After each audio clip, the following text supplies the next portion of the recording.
Selamat menonton videonya. Ya, bismillahirrahmanirrahim. Assalamualaikum warahmatullahi wabarakatuh. Perkenalkan, nama saya Laode Agustamil, program studi akuntansi Fakultas Ekonomi dan Bisnis Universitas Teknologi Sumbawa.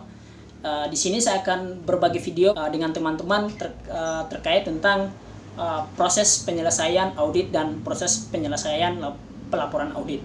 Di sini adalah mata kuliah auditing 2. Jadi yang pertama-tama saya akan menjelaskan terkait tentang penyelesaian audit. Yang pertama, dalam proses yang dilakukan menjelang akhir pengauditan adalah melakukan review peristiwa-peristiwa kemudian. Terus yang kedua, membaca notulen-notulen rapat.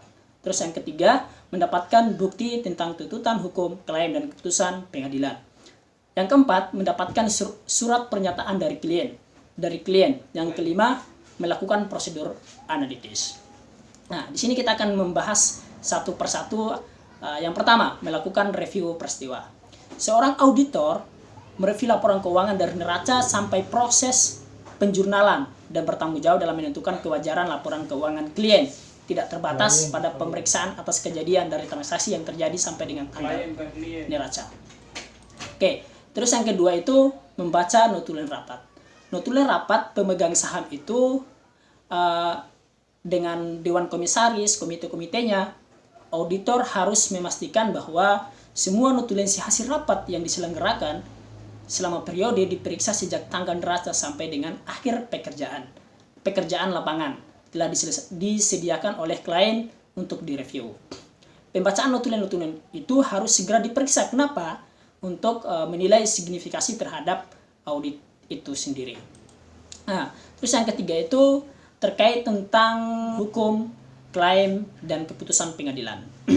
Dalam melakukan pertimbangan audit, seorang audit harus mendapatkan bukti tentang beberapa hal. Yang pertama itu adalah adanya suatu kondisi di mana auditor memastikan ketidakpastian tentang kemungkinan kerugian terhadap perusahaan yang berasal dari tuntutan hukum, klaim, ataupun keputusan pengadilan. Terus yang kedua itu periode terjadinya penyebab tindakan hukum. Yang ketiga adalah tingkat kemungkinan terjadinya hasil yang tidak menguntungkan. Terus yang keempat itu adalah jumlah atau perkiraan kerugian potensial. Itu menurut bukti tentang hukum, klaim, dan pengadilan. Kalau kita berbicara terkait hukum, klaim, dan keputusan pengadilan, tentu seorang auditor itu harus berkonsultasi lebih dekat lagi dengan seorang manajer. Kenapa? Karena seorang manajer ini mengetahui sumber-sumber informasi yang ada di perusahaan itu. Seperti itu, teman-teman.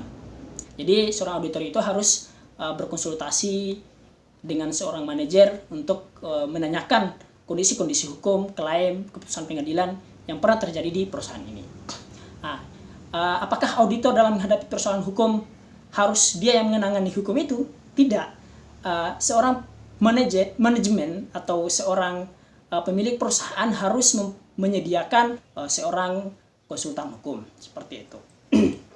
Terus yang keempat, mendapatkan surat pernyataan dari klien. Ya, pasti tentu untuk memenuhi standar pekerjaan lapangan, seorang auditor harus mendapatkan surat pernyataan dari manajemen. Ya, kenapa? Karena dia mengeluarkan itu ya atas persetujuan dari seorang manajemen di perusahaan itu gitu. Jadi dia bebas untuk melakukan segala sesuatu yang dikerjakannya. Manfaat dari surat ini adalah yang pertama itu adalah mengkonfirmasi pernyataan lisan yang telah diberikan kepada auditor. Terus yang kedua itu mendokumentasikan ketepatan pernyataan tersebut secara berkelanjutan. Terus yang ketiga adalah mengurangi kemungkinan terjadinya salah pengertian tentang pernyataan manajemen. Nah, terus di sini yang terakhir, melaksanakan prosedur analitis. Prosedur analitis yang diperlukan dalam tahap penyelesaian suatu audit sebagai suatu review menyeluruh atas laporan keuangan. Ya, tahap prosedur analitis ini kita akan mereview kembali pekerjaan kita dari awal sampai akhir. Selanjutnya adalah melakukan sistem pelaporan audit.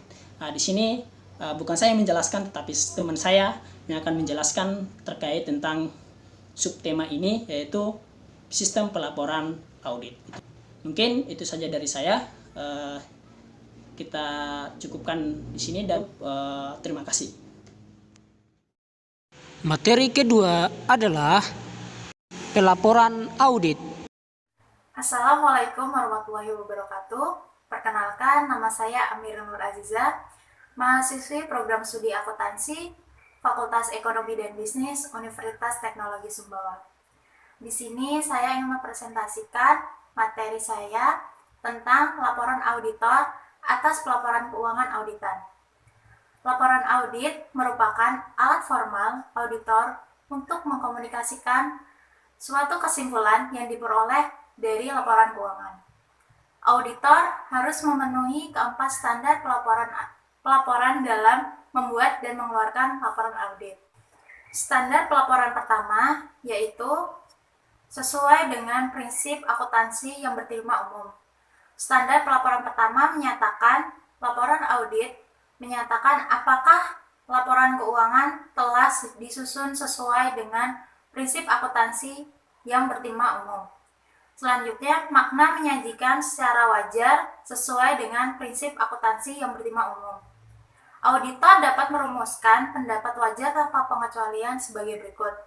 Menurut pendapat kami, laporan keuangan yang kami sebutkan di atas menyajikan secara wajar dengan semua hal material, posisi keuangan perusahaan, dan hasil usaha yang berakhir sesuai dengan prinsip akuntansi berterima umum. Selanjutnya, standar pelaporan kedua, yaitu konsistensi penerapan prinsip akuntansi yang berterima umum.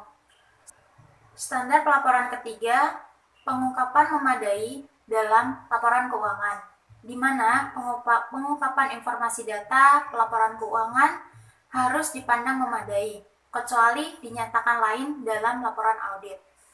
Standar pelaporan keempat adalah pengkaitan nama auditor dengan laporan keuangan. Laporan audit berbentuk baku. Laporan audit bentuk baku memuat suatu pernyataan auditor independen bahwa laporan keuangan menyajikan secara wajar dalam semua hal material, posisi keuangan, hasil usaha, dan arus kas sesuai dengan prinsip akuntansi berterima umum. Ada unsur-unsur pokok laporan audit berbentuk baku. Yang pertama, judul pelaporan. Yang kedua, pihak yang dituju. Yang ketiga, paragraf pengantar. Yang keempat, ruang lingkup audit. Yang kelima, paragraf pendapat. Selanjutnya, ada tanda tangan auditor, nama, dan nomor register negara. Dan yang terakhir, ada tanggal pelaporan audit. Selanjutnya, penyimpangan laporan audit bentuk baku. Ada dua kategori penyimpangan dari laporan audit bentuk baku. Yang pertama, penambahan bahasa penjelas dalam laporan audit baku yang diberikan pendapat wajar tanpa pengecualian. Yang kedua, pernyataan pendapat selain pendapat wajar tanpa pengecualian. Selanjutnya, ada jenis-jenis pendapat auditor. Yang pertama, pendapat wajar tanpa pengecualian, di mana wajar tanpa pengecualian itu bahwa laporan keuangan telah sesuai dengan prinsip akuntansi yang berterima umum. Kedua, pendapat wajar tanpa pengecualian dengan tambahan kalimat penjelas. Yang ketiga, pendapat wajar dengan pengecualian. Yang keempat, pendapat tidak wajar.